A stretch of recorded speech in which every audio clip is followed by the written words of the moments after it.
తూర్పుగోదావరి జిల్లా బలభద్రాపురంలో ఇటీవల cancer camp ఏర్పాటు చేశారు. అనపర్తి నియోజకవర్గం ఎమ్మెల్యే నల్లమిల్లి రామకృష్ణారెడ్డి ఈ అంశాన్ని అసెంబ్లీలో ప్రస్తావించడంతో ప్రభుత్వం స్పందించింది. రాజానగరం జిఎస్ఎల్ వైద్య బృందం ద్వారా క్యాంపు నిర్వహించినప్పటికీ అధికారులు పూర్తిస్థాయి సహకారంతో లేకపోవడంతో ఆశించిన ఫలితాలు సాధ్యం కాలేదు.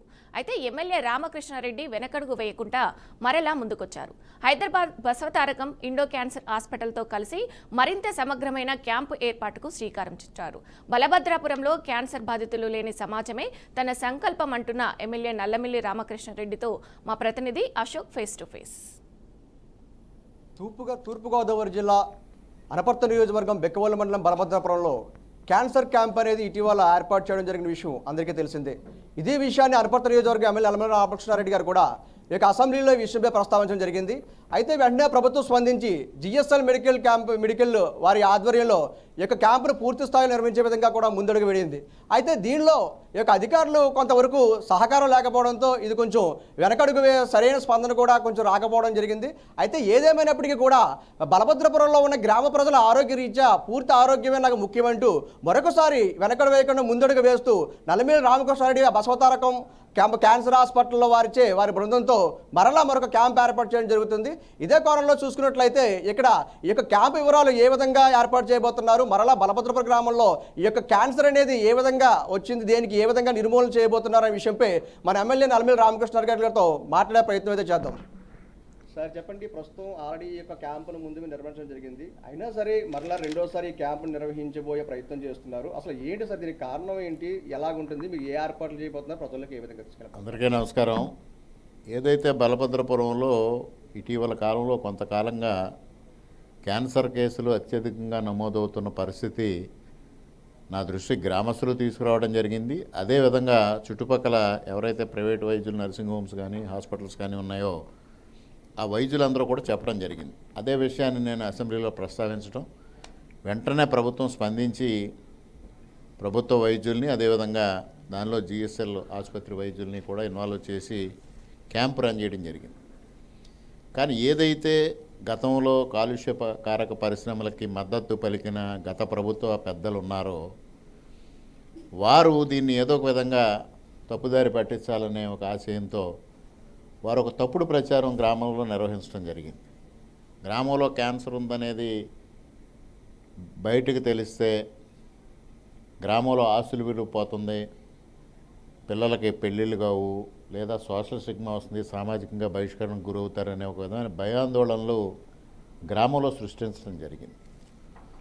ఆ నేపథ్యంలో 4 రోజుల పాటు అక్కడ పెద్ద ఎత్తున ప్రభుత్వ వైద్యులు, జిఎస్ఎల్ అధికారులు, అదేవిధంగా హోమీబాబా ఇంటర్నేషనల్ క్యాన్సర్ సెంటర్ నుంచి వైద్య సిబ్బంది వచ్చినప్పటికీ కూడా గ్రామస్తుల నుంచి సరైన స్పందన లేదు. అటువంటి నేపథ్యంలో ప్రభుత్వం కూడా ఈ సోషల్ స్టిగ్మా అనే దానికి ఏదైతే ప్రజలు భయపడతా ఉన్నారో అందుకు కొంతకాలం వేచి చూడాలి అనే ధోరణిని అవలంబించడం జరిగింది.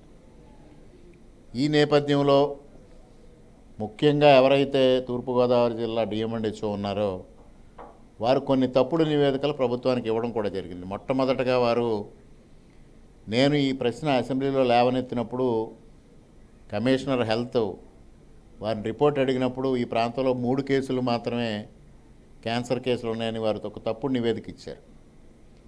ఆ నివేదికను బలపరుచుకోవడం కోసం ఆయన ఎంతసేపు ప్రయత్నం చేయడం, ఈ కార్యక్రమాన్ని నీరుగార్చే ప్రయత్నాలు చేయడం జరిగింది. అటువంటి నేపథ్యంలో ఒక పక్క ప్రతిపక్ష పార్టీలు చేస్తున్న దుష్ప్రచారం, కొంతమంది ఈ డిఎంఎండ్హెచ్ఓ లాంటి అధికారులు సహాయ నిరాకరణ, ఈ అన్నిటి నేపథ్యంలో గ్రామస్తుల్లో ఒక సోషల్ స్టిగ్మా వస్తుందనే భయాందోళనలు, ఇవన్నిటి నేపథ్యంలో దీన్ని కొంతకాలం వాయిదా వేయడం జరిగింది. ఈలోపుగా కాకినాడ రంగరాయ మెడికల్ కాలేజ్ సిబ్బంది, వైద్య బృందాలు ఇక్కడ సర్వే నిర్వహించడం జరిగింది.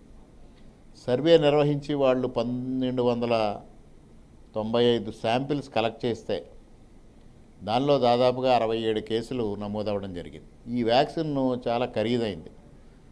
దానిలో ఈ మధ్యకాలంలో 4th వేరియంట్ కూడా వచ్చింది. 4 వేరియంట్స్లో 4th వేరియంట్ తీసుకుంటే దాదాపు 10,000 రూపాయలు ఖరీదు. 3 డోసులు వేసుకోవాలి, కనీసం 2 డోసులు వేసుకోవాలి.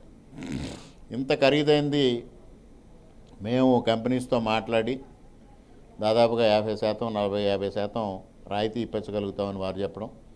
ఏదైతే చంద్రబాబు నాయుడు గారు ఇవాళ P4 కార్యక్రమం కింద ఒక కార్యక్రమం తీసుకుంటామన్నారో ఆ కార్యక్రమం ద్వారా కొంతమంది ఇక్కడ పారిశ్రామికవేత్తలను కానీ సంపన్నులు కానీ CSR ఫండ్స్ దానిలో యాడ్ చేసి కనీసం ఒక 1000 నుంచి 1500 మంది మహిళలకి సర్వైకల్ క్యాన్సర్ వ్యాక్సిన్ చేయించగలిగితే మన నియోజకవర్గంలో అది పెద్ద అచీవ్మెంటు. ఒక విధంగా ఒక నివారణా చర్యల్లో మనం ముందంజలో ఉన్నట్టుగా కూడా నేను భావించాను. ఆ దిశగా ప్రయత్నాలు మొదలుపెట్టాం. దానికి సంబంధించి రేపు 15, 16 తేదీల్లో అంటే వాళ్ళు బసవతారకం క్యాన్సర్ ఇన్స్టిట్యూట్ వాళ్ళు ప్రతి నెల 2 రోజులు కానీ 3 రోజులు కానీ ఈ ప్రాంతంలో క్యాంపు నిర్వహించి మొదటగా స్క్రీనింగు, తర్వాత ట్రీట్మెంటు ప్లస్ ఈ వ్యాక్సినేషన్ కోసం కూడా తదుపరి చర్యలు తీసుకోవడం జరుగుతుంది.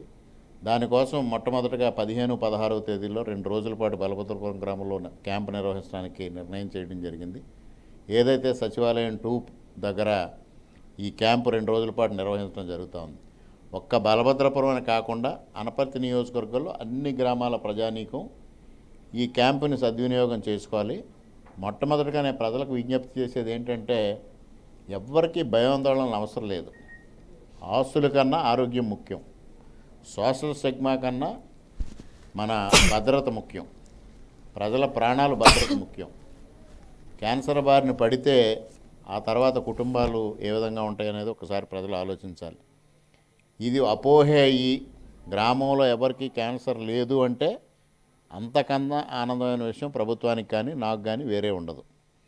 అది నిరూపించుకోగలిగితే మన గ్రామంలో ఉన్న మానసిక వేదన, ప్రజల్లో ఉన్న ఒక భయాందోళనలు తొలగిపోతాయి.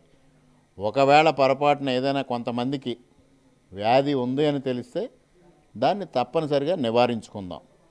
అంతేగాని సామాజిక బహిష్కరణ పేరుతో లేకపోతే ఆస్తుల విలువ తగ్గుతాయి అని పేరుతో మనం దూరంగా ఉంటే ప్రమాదానికి గురయ్యేది మనమే.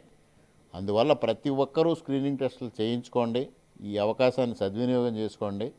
అత్యుత్తమమైన వైద్యం మన గ్రామంలో అందుబాటులోకి వచ్చే పరిస్థితి ఇవాళ బాలకృష్ణ గారు, బ్రాహ్మణ్ గారు వల్ల వచ్చింది. ఆ అవకాశాన్ని ప్రతి ఒక్కరూ సద్వినియోగం చేసుకుని ఈ క్యాంపులో ప్రతి ఒక్కరూ స్క్రీనింగ్ టెస్ట్ చేయించుకొని వారి ఆరోగ్యాన్ని పరిరక్షించుకోవాల్సిందిగా ప్రజలందరికీ విజ్ఞప్తి చేసుకుంటూ ఉన్నా. ఏదైనప్పటికీ ముందు యొక్క బలభద్రపురంలో గ్రామస్తులు యొక్క ప్రజలు పడుతున్న క్యాన్సర్ బారిన పడిన బాధితులకు న్యాయం జరగాలని చెప్పేసి మొదటిసారిగా అయితే నల్లమిల్లి రామకృష్ణారెడ్డి గారు అయితే ఈ యొక్క క్యాన్సర్ బాధితులపై పూర్తిగా కూడా ఆరోగ్యాలపై సమగ్ర విచారణ చేసి పూర్తిగా ఈ యొక్క ఏదైతే హాస్పిటల్ ద్వారా వారికి వైద్యం అందించాలనే సంకల్పంతో ముందడుగు వేయడం జరిగింది.